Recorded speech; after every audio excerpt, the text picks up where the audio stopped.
Welcome to Season 2 of the Empower to Heal podcast. I'm your host, Dena and I'm so excited to take you on a journey through the ups and downs of motherhood.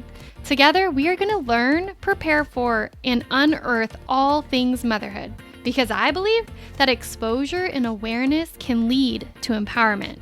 So buckle up for an unfiltered, raw, and insightful journey.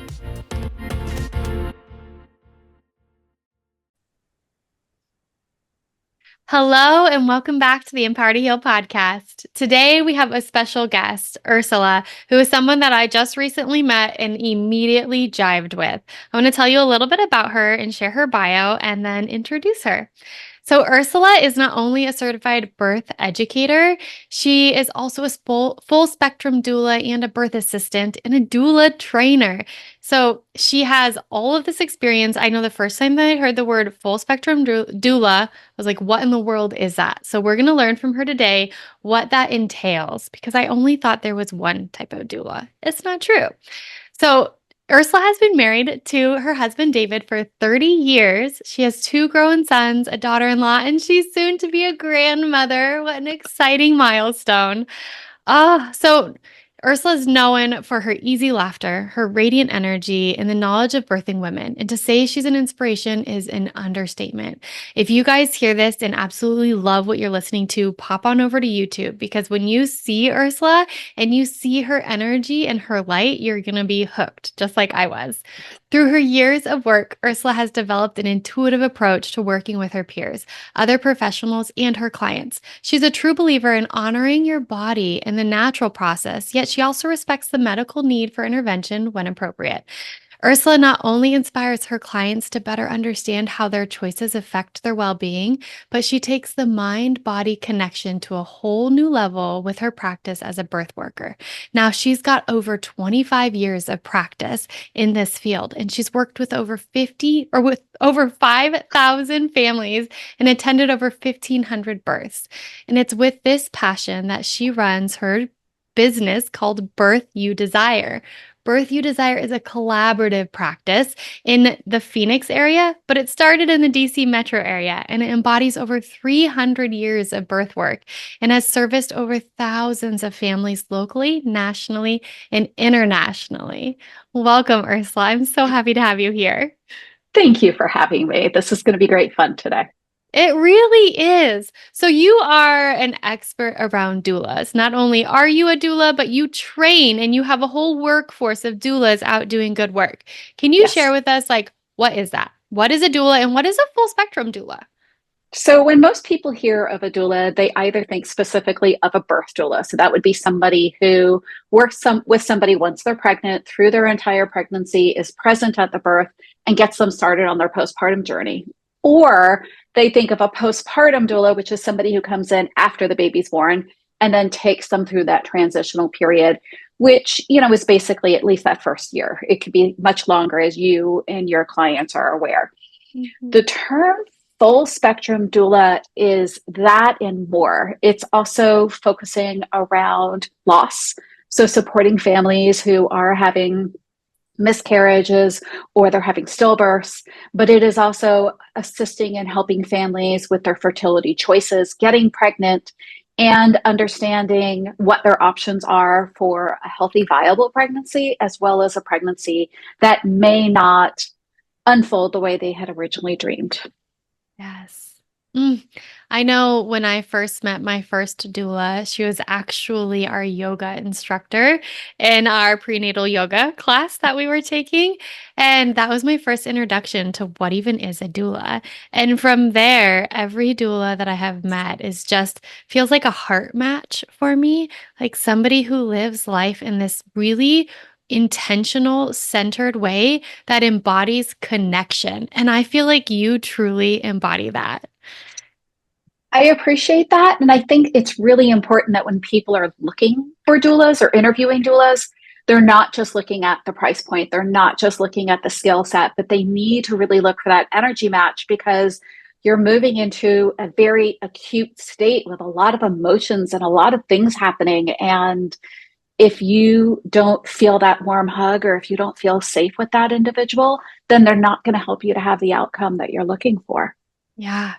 Well, and I met you at a birth worker meetup and or like it's an you guys have it regularly, but you put these on, right? Like you create Yep. this space, this opportunity for birth workers to come together, and immediately I felt your magnetic energy. You have this like essence about you that feels like you are knowledgeable, you're the expert in the room, but you're also warm and welcoming, and it creates this level playing field.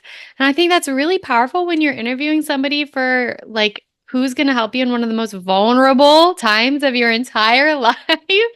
And to know that you head up your whole agency in that way is powerful. And that's what I look for when I'm looking to bring somebody in the agency is I'm looking for that nurturing, good Yes. communication expertise, not just the skill set, but they communication is the foundation. Yes. If we can't communicate, we're going to struggle. Yes. Yeah. I talk about my doula on here a lot, and I don't even know if she knows, but her name is Darcy. And she was a human that I knew I didn't have to say everything to because she could read a room and she could read my energy and she knew where to insert herself and how. And that showed up in the way of when I was laboring at home. It was silent in our house. Like you could hear a pin drop. I was doing hypnobirthing. And so I was like really zoned in, just me on my hands and knees, like laboring through these surges.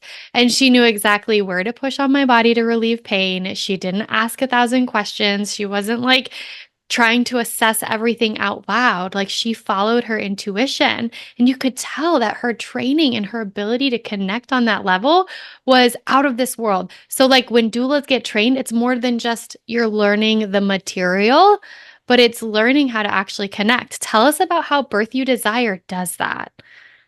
So, are you on the brink of parenthood, eagerly anticipating the arrival of your little one?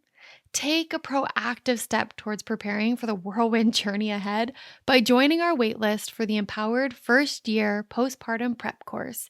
Designed with your needs in mind, this online 4-week program offers a comprehensive blend of education, skill building, and community support to guide you through the demanding postpartum season. Don't navigate this transformative time alone. Click the link in the show notes below to join our next cohort and embark on your journey to parenthood with confidence.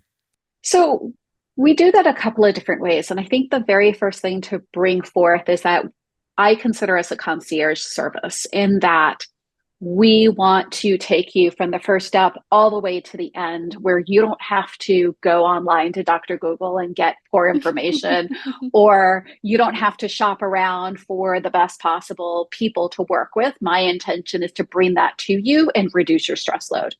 And that's also part of the purpose of the birth worker meetings where we met was to develop the resources and all the referrals outside of in-house out of house so that when somebody needs a service that we can't fulfill, we do have that vetted network for them.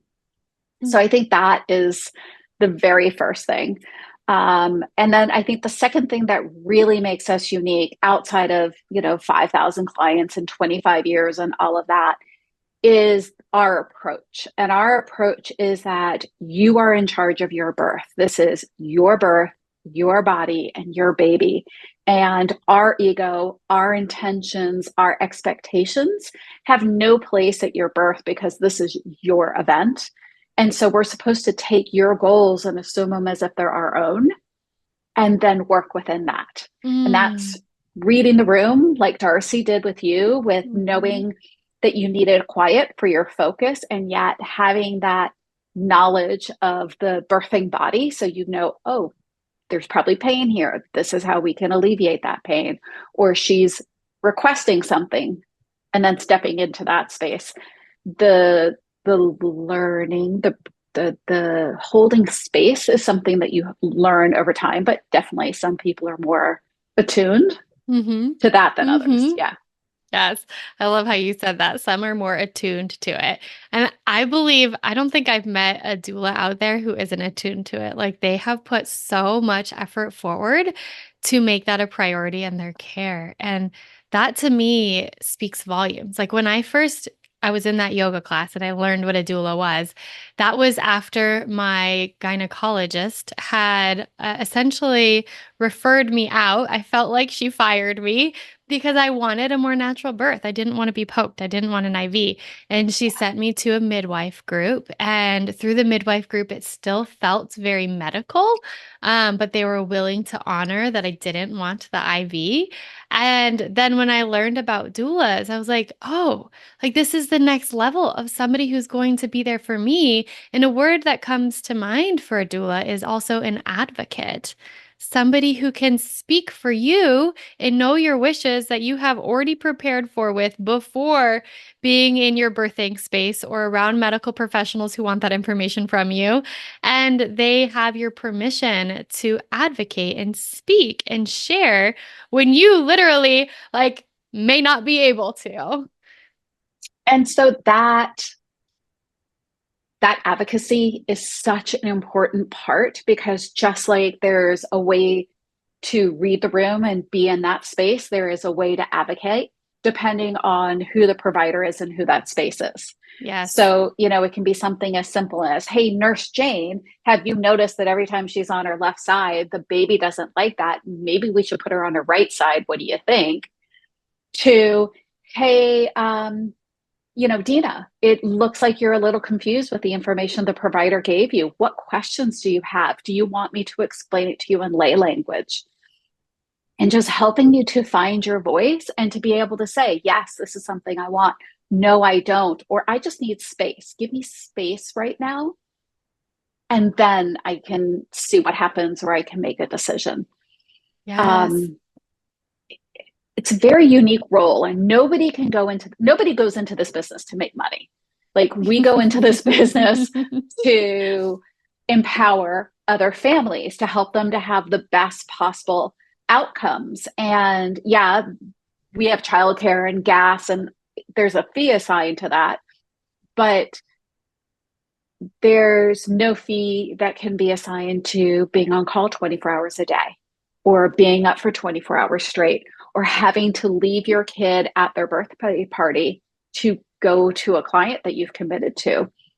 Um, it's just a different level of dedication. Like you said, the people who go into this work are going into it with a passion and a desire, and that comes across in the work they do. Mhm. Heck yes. It definitely does. I want to go off on a little tangent here because you said something that just like made Yeah, my brain go. And it was how you advocate matters. Because I know not every hospital feels open to the yeah, idea of having a doula present. You have a right to correct, have them, but they also may not be easy to work with.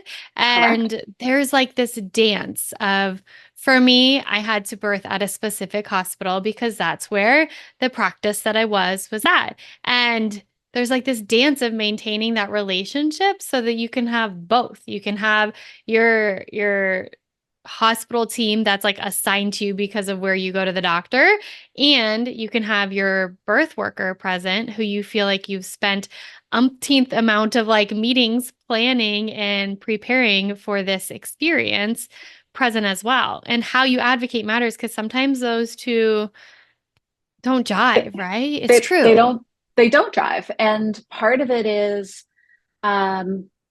you're even for myself, I'm a highly experienced, proficient doula.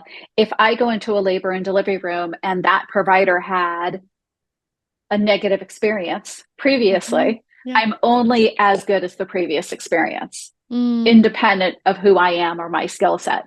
So part of the doula's job is not just communication with the patient or the client, it is communication with the team. It is setting the space. It's, hi, Nurse Dena, I'm Ursula the doula. I'm here to make your life easier, not harder. These are the things I can do. Like, what are you comfortable with? The doula's job, the way I think about it, is our job is to bridge between a live, healthy mother and baby at the end of the event. And our job is to bridge that experience. So it's everything the client wants and dreams and their wishes and their goals, and helping them to get to that end point of having a live, healthy baby and being live and healthy themselves. that space is the space that medicine does not take care of. The nurses don't have times, the doctors don't have times, even the midwives. It's a matter of balancing everything else that's going on. They want to do it, they just might not have the capacity with everything else. The doula is there, they're dedicated, they're there for you. They're Yes. not dealing with everything else that everybody else is. Yes. And I think that relationship to foster that as a doula agency at the hospitals that you guys are connected to, like Yes. what an important piece of the job so that birthers, like people like me and my husband, can feel confident that this isn't going to go sideways. Yes. This is going to be an easy, seamless transition if a hospital birth is what we choose. Right. Yeah. So back to that moment of when I was afraid to get an IV. I want to speak to like this focus that we have on birth and the fear that a lot of us innately have because of our how we were raised in how we view birth as something extremely painful. We do. I know that for me, my choice to not want to have an IV was because I was afraid of needles, because I'm afraid of the pain of needles. Like that goes way back into my childhood, right? Like forever, Dina has not liked needles, right? And so I was like, like you're not going to hook me up to a needle. You're not sticking a needle in my back. Like none of this is happening. Absolutely not. I do not want that kind of pain, even if it's pain to not have pain, like I'm not welcoming it. And when you and I were meeting, we had a lovely, delicious, like pastry meeting and enjoyed some really scrumptious pastries. Um, we were talking about pain and how you teach this like concept of three different types of pain. And Mhm. I would love for you to teach us that today on the podcast and Sure. share with us, because I'm not the only one who's afraid of the pain. Like so many of us are, the majority of us. And so let's first start with pain. And in medicine, a lot of things are done by acronyms. So let's just start with the acronym PAIN, because I think this is really helpful for a lot of people. Individuals who are choosing to have natural childbirth or reduced interventions believe that pain is purposeful. It has a purpose. It teaches us where to move, what's going on in our bodies, what's going on with the baby. Pain is also anticipatory. So when you're anxious, when you're worried, when you're in a foreign environment, when you don't have the people with you that you were expecting, it can amp up your anxiety and it can cause you to anticipate versus relaxing and embracing it. The I is for intermittent. So pain, contractions, surges are much like ocean waves. If you think about ocean waves on the beach, they come in, they peak and crash, and then they fade. They come in, they peak, they crash, they fade. If we can stay in that faded space and not stay in that peaked space, it's much easier to deal with what we're feeling. And then N is for normal. Like this is a normal process.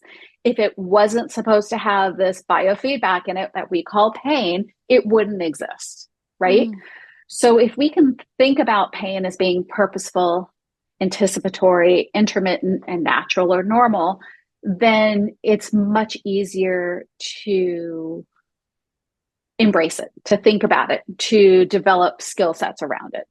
So to answer your question, I think about pain is three different ways. The first type of pain you actually brought up beautifully, which is emotional pain, which is fear of the unknown. Like fear is primitive. It takes over everything. Our muscles tense, our breathing changes, our body releases hormones.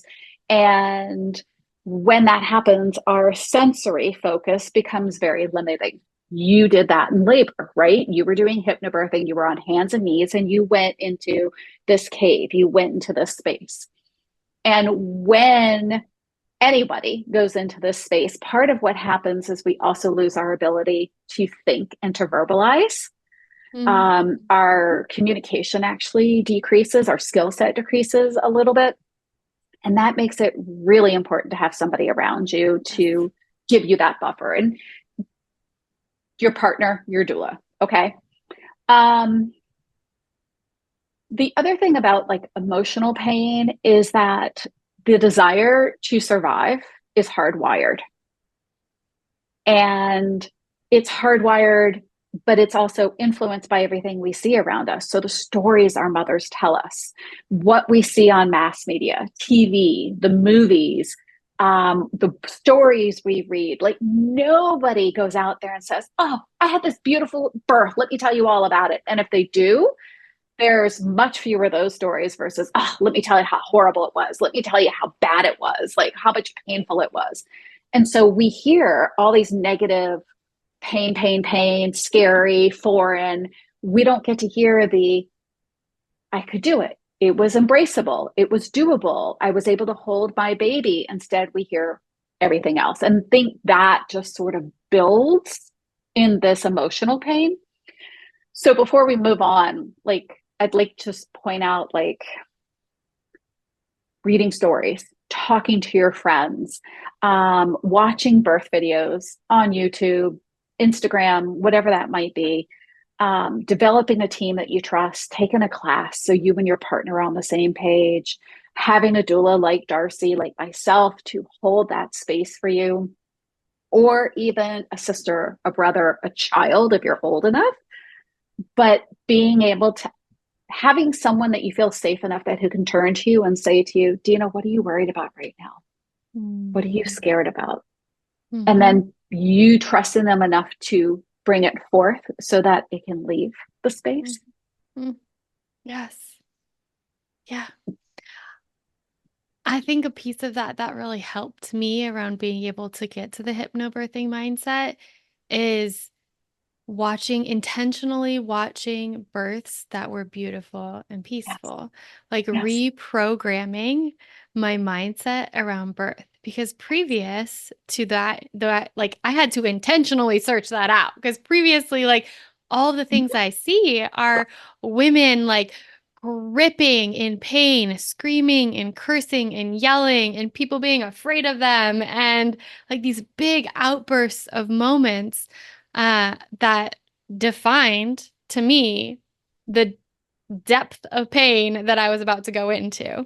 And watching videos of people breathing their babies out and breathing with the surges and like finding the primitive space inside them to grunt and like let the guttural pieces come out in a natural way throughout the breathing was so eye-opening to me to witness like no, birth can look completely opposite than what it has been portrayed. And that reprogramming opened my eyes to a new vision to hold myself in, right? Like I could see myself in that woman breathing her baby out. And so as I am in the zone, like me and my baby work in perfect harmony. My baby is the perfect size for my body, like doing my mantras, breathing through the surges, like keeping my brain focused. I could have this vision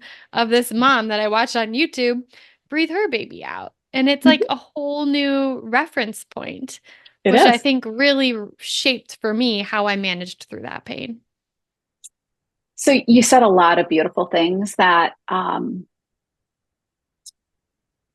that can be really powerful for other people. And I think the very first thing is you chose when you watch those videos to put yourself in their shoes and embrace that story. And you went back to that at your birth, using your mantra, using your breathing, using your grunting, feeling safe enough in your environment and the people that you were with that you could make those kinds of noises Mhm. and trust yourself to do so.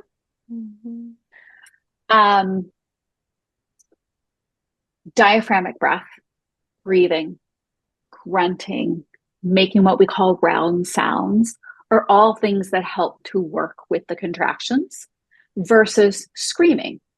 So a really easy way to like explain that is if you're in the bathroom trying to have a bowel movement, and let's say you're constipated, are you screaming as it's coming out or are you grunting as it comes out? And it's not the same thing, but it's a similar concept. So if you make what we call high noises, I, e, versus oh, ah, round sounds, Mm-hmm.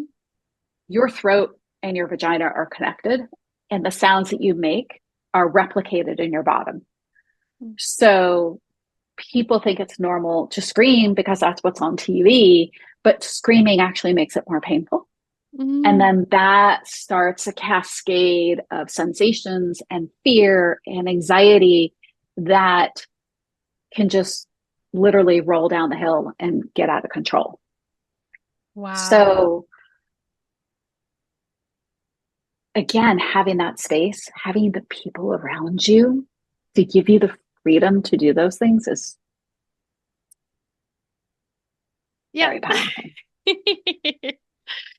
I remember in the yoga classes, they would have us. So I was like third trimester, super big belly, feeling out of balance already because I was very like front heavy, right? And they would have us do a squat and they would have us hold the squat for a minute with this mindset of smile on your face. Mm-hmm. Because if you're smiling on your face, you're like relaxing and communicating Uh-huh. that down to your pelvic area, like Yep, everything's gonna relax. And then thinking to myself, you can do anything for a minute. You can you do can. anything for a minute. And that was like that was such a good practice for me for the surges. I call them surges. That's what they teach us in hypnobirthing rather than contractions. Because contractions has you already have a perception around that word. And so, like, renaming things to not have a scary name so that you can build a new relationship with those names was a Yep. part of the hypnobirthing classes. Mm-hmm. Um, but that was such a foundational piece of like connecting the smile on your face to relaxing and allowing that pelvic bowl, right? Like everything to shift and open and relax too. When I learned that, I was like, that's brilliant. And they even carried around a skeletal like pelvis Pelvis. in the class so that you could see what they were talking about, which was really, really cool. So if we take that squat that you were in, practicing that breathing work, there is sensations. Your muscles will strain. There will be some trembling. There will be some intensity around holding that squat for a minute, Yes. just like labor, right? So the contraction, the surge, the wave, there's multiple names, lasts about a minute, just like that squat did. The difference with physiological pain in labor is that there's two participants. So there's you as the host body, and then there's the baby. Mm, And when the baby is in a very specific position, or when the baby is twisted or tucked, or maybe not in the ideal position, that can increase the amount of physiological pain that you're in. So that is a place where having a doula or a really skilled midwife, or even just happen to have a free nurse around who has, the training around those kinds of positions, we can put you in different positions to help the baby in that pelvis to work like a key and a lock. We can change your breathing pattern and remind you to put a smile on your face. We can get you upright and use gravity to open that pelvis up to get the baby to move through that space, as well as when it's time to rest, and there's plenty of time to rest in labor, like what is the most comfortable position or the most beneficial position for that mother baby dyad to get into. And my favorite thing is in all of those things, as much as we have a smile on our face, is to also remind the birthing person to be like a wet doodle, to be like a rag dog, to just relax and not hold the tension in their bottom, to not hold the tension in their throat, to not make those high pitched noises, and instead do that deep breathing and the grunts and the groans and the ahs and the ohs, which help to make space for the baby to come out. yes. I really appreciate you pointing out like there's two bodies that contribute to this Yeah. physical pain because I remember my son, I was told numerous times, he's like, we've got to, I was sent to the Spinning Babies website or something Yeah. like that. Yep. Like, we've got to get your baby in a different position. We've got to get your baby to move and shift. And I would like, it just seems bonkers because you think of this huge belly, and I would have like my knees up on the side of the bed and my hands And the forward down, like over trying to move the baby in a different position. And when I was in labor, my doula had me go down our steps head first to try and get the baby in a different position. She did this thing where she put this cloth under my belly and lifted it and up, lift it. which just that was wonderful. But then she like shimmied it, like she Mhm. shook it a little bit. It's called the shimmy. And oh my God, it felt so good to like move and take the pressure off because I had all back labor due to this position that he was in. And then in the hospital, she was the one who said, like, I got in the tub and I was only in there for like a hot second before I was like, oh my gosh, I have to go to the bathroom. I gotta go. And she was like, it's okay. Like, you can go to the bathroom in the tub. I was like, heck no. Like, I'm going to the toilet. And she's like, okay. But she had me go down the steps of the tub at the hospital head first. And I think it was that last inversion that I did that finally got his little chin where it needed to be so that he could travel through the birth canal and out successfully. And she's the one that suggested all of those things. There wasn't a medical provider that was suggesting that. And so I felt like that was an invaluable tool and knowledge to have that you don't have to have. Like there was people telling me stories like, oh, if your baby's in the wrong position, like they'll just move your baby like using their hands on the outside of your stomach, or they'll go inside and like shift. And so I'm so grateful I had an educated human And in the those room techniques to don't try. always work, right? Yeah. Like doulas are experts in the third type of pain, which is functional pain, when things are not unfolding normally. And sometimes we know that ahead of time. Your baby's posterior. Let's work on these spinning babies exercises. And we're using spinning babies because they're the first one to sort of put them in a package. But let's do these series of exercises to get your baby in a better position before labor starts, because then we can reduce the amount of time that you're in labor by 20-25%. And we can decrease the amount or the intensity of what you're going to feel by the same amount, 20-25%.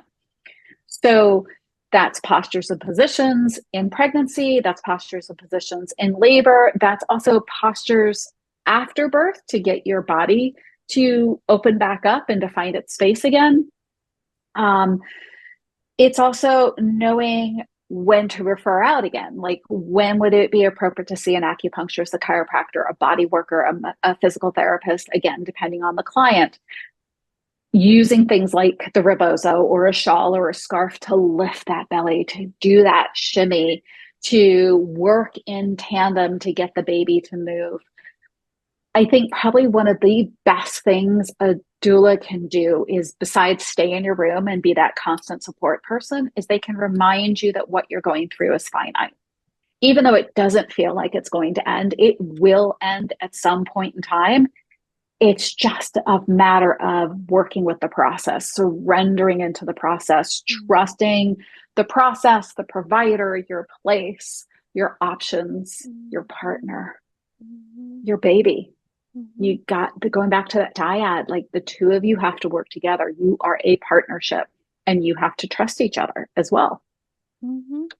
And it's so much easier to get to that state of emotional trust, to work through that emotional pain when you've built a relationship, Yeah. either communicated and planned this with your partner ahead of time, taken the classes, hired the doula, like having access to this before you're at your delivery room, right? So that you truly have this. So many people are not aware what a doula is. I was not. I was just going to take the run of the mill birth class that the colleague that I work with was taking, where they teach you and they show you the instruments that they might have to use on you. And I was just going to go do that, tour the hospital, and show up for like, all right, let's do this, right? Like, I'm afraid, don't poke me. That's the rule. Let's go.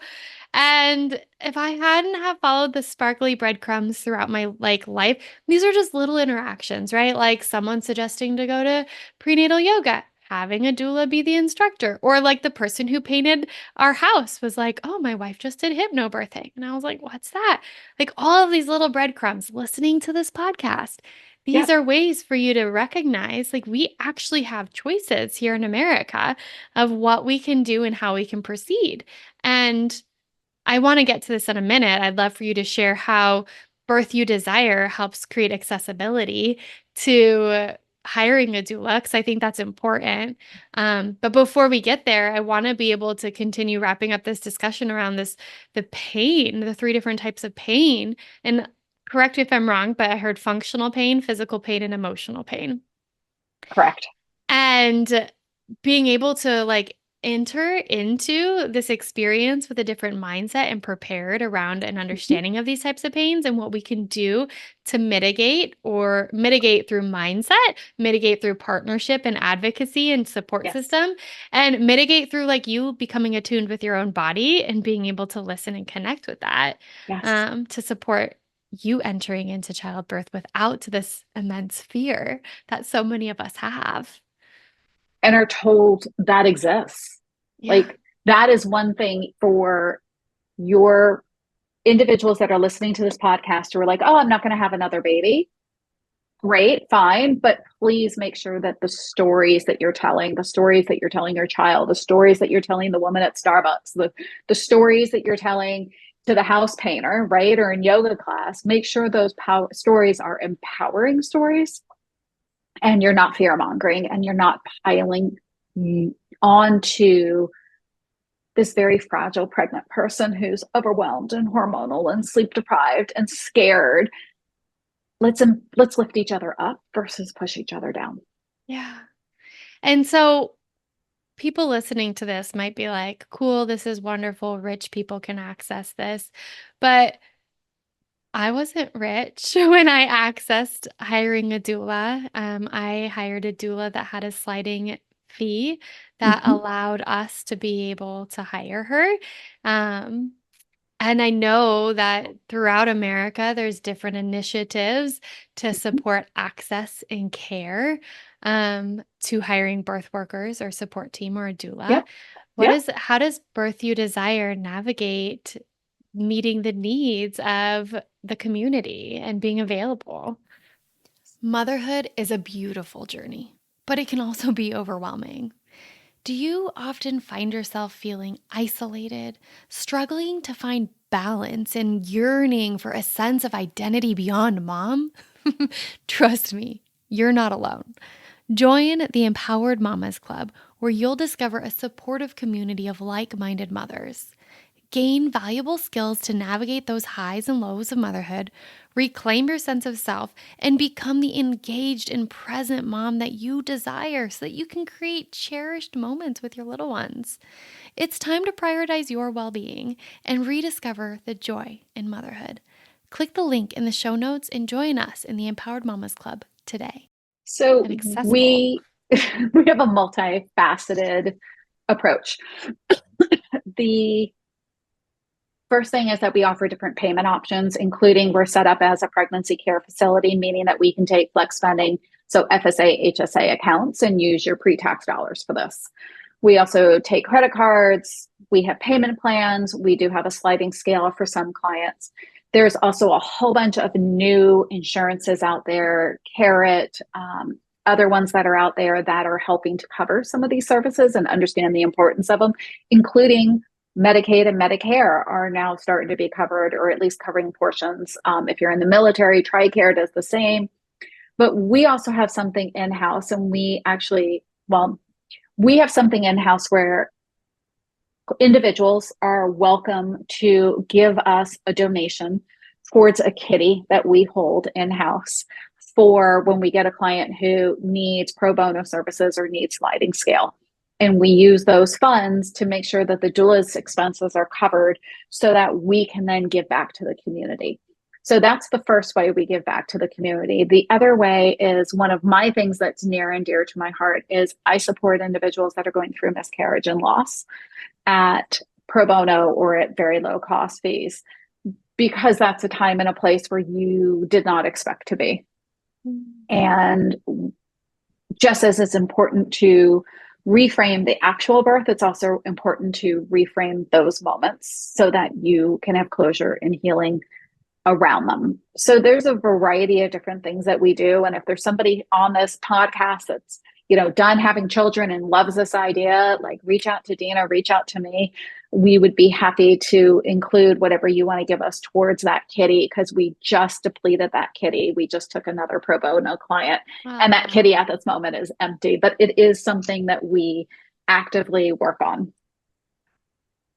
I adore that. I think it's so important for us to have community organizations that are willing to create ways to have funds for people who can't otherwise afford doula services. There was something that you shared too that I think is just, I want to highlight in that if you are trying to get pregnant and having a hard time, you don't have to wait to be pregnant to hire a doula.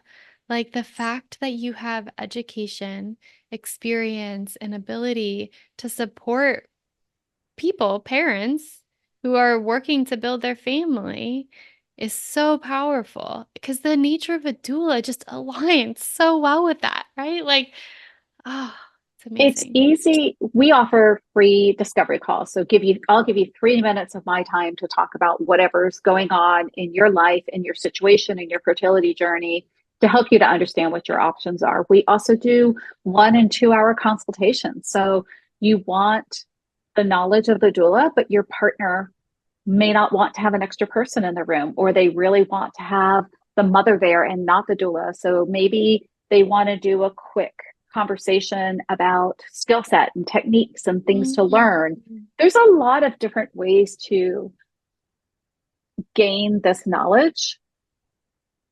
The easiest one for the pregnant family is to have somebody bedside. But if that's not a possibility, there's all kinds of other options.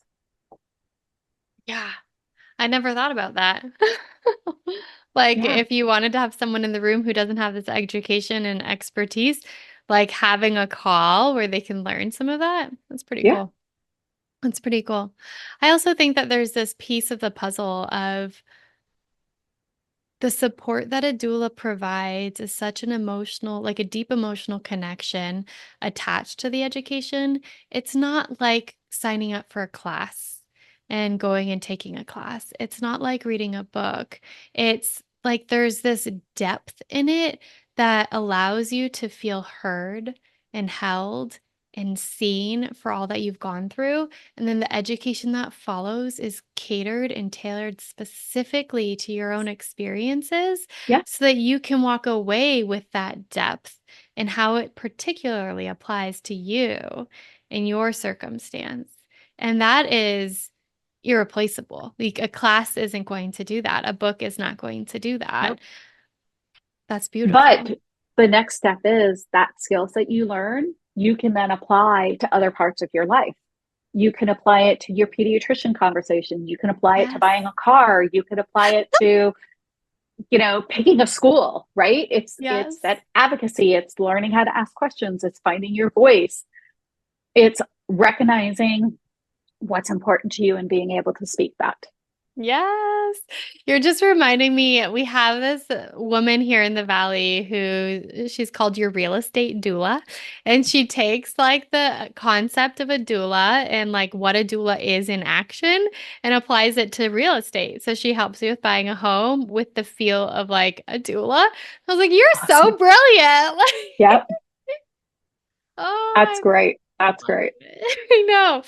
Okay, Ursula. So, how do people find Birth You Desire? So, I know here in the Valley, you are growing. Like, how do we access you? How do we find you? Most of the listeners are here in Arizona. Not a problem. So our website is Birth You Desire. And then to make this really easy for about everyone, our Instagram is Birth You Desire. Our Facebook is Birth You Desire. Our Pinterest is Birth You Desire. So you can find us anywhere under Birth You Desire. On our website, you can see all the services we offer. You can see who's on the team. That team is growing and changing. And again, we cover the entire Phoenix metropolitan area. And reach out because, even if you don't think you're within that range, your definition and my definition might be different, and we might be able to help you out anyway. Or at the very least, if we can't help you, we'll help you to find somebody who can help you. Yes, I love that. And that last piece, like, will help you find someone that can help you. I'm becoming more and more aware of like access to funds through health insurance that you may not know you have.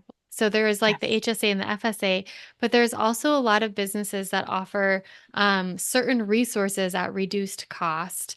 And so being able to like know to delve into and ask these questions can be helpful. If you're listening to this and you're curious, like knowing what questions to ask or the words to say doula or birth worker support when you call your health insurance number to figure out what those are, or you talk to your representative at whatever organization you work at, can be really helpful. And I think that you mentioned too, like postpartum, like you do the postpartum doula preparations and Yeah. support, but that piece of like, what are your rights where you live? For caring for your infant and feeding your infant and you're returning to work and how can Mhm. you between you and your partner organize and arrange your funds and times of how you use these resources you may not even be aware of because you don't know how to ask for them so that you can plan accordingly. You have access and knowledge Mhm. around all of that? We do. And again, what we don't have the exact information around, we can help to point you in the right direction. I will point out for your listeners, if you work for a bigger company, Carrot and Clio is something that a lot of companies are now partnering with, and they offer doula services and doula reimbursement for birth and postpartum doulas. So that is a great opportunity. That's this new thing that's happening, as well as, like I said, TRICARE for the military, Medicaid. There's a lot really happening right now in the birth world. The community, the medical establishment has finally seen the light. They see the numbers. They realize that having a doula can improve the entire family's mental and physical health, the baby, the partner, the birthing person, all of them. And so there's greater awareness around this right now. And so use it, people. Yes. The, share the word, tell everybody there's some great opportunities out there. Yes. If you don't have access to those resources, but you're planning on having a shower, a baby shower, there's this really, if you listen to a previous episode with Be Her Village on the podcast, there's this amazing website platform where you don't pay anything. You build your registry of service providers for the Yep. services that you know you might need or that you want, like doulas or like a massage therapist or a lactation consultant or a therapist or a coach, whatever it is. You build that out on their platform and you have that as a registry. So you have your gift registry, but you also have your service registry. So all of these people in your community that want to support you, that are spending thousands of dollars each baby can focus on how you want that spent. So you're not just getting a bunch of onesies. Instead, you're like, oh no, like we're good on the onesies. We could really use a doula. The money can go into there and you get all of the funds. They don't take a portion of the funds. You get them. The person who's going in and adding the money will pay the percentage for the platform. So you get the full amount that you are posting on there when it's gifted to you by your friends and family. So that's another way to access funds for a doula, which is I just think it's beautiful and easy and seamless. And it's a great way for somebody who may not feel comfortable saying, hey, I don't need more onesies. I really need pregnancy massage. I need a doula. It's Yes. a really easy way for somebody to speak up and share what their needs really are, especially if we're Yes. looking at like a sprinkle or a second baby or, Yeah, different situations. absolutely. Well, Ursula, it has been such a joy having you on the podcast. Thank you for teaching us about pain and the three different types of pain and showing us all about what your company, Birth You Desire, is about. I'm excited to get the word out there around what you can offer here in Arizona, because I know you're huge in DC, but here in Arizona in particular as you're growing. So thank you, thank you, thank you. Thank you. I appreciate this. And I hope everybody who's listening has a great day.